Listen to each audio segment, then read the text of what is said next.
Michelle D. Binura si Oliver Mueller sa kanyang IG, nag-unfollow rin.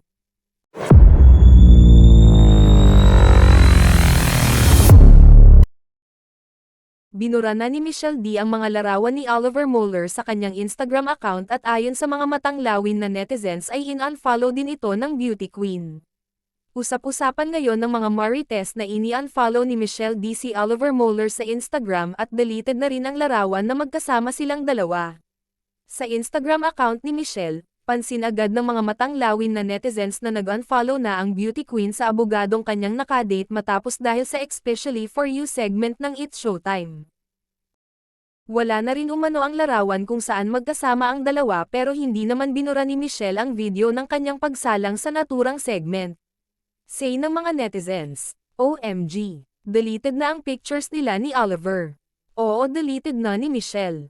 Nasa Showtime kanina dinalaw si Kim. Ginamit lang kasi nila si Michelle para makakuha sila ng sympathy sa madla para sa show nila Gan-Earn. Ako dinlit ko na rin yung comment ko regarding kilig. Good job Queen, good job. Ngayon po ako napalike kasi po dinlit mo. Then unfollow. Ang smart ng daddy ko. Deserve naman. Di ko gets hype sa lalaking yan. Halatang gusto lang maging sikat at the expense of the women in showbiz like Michelle and Kim.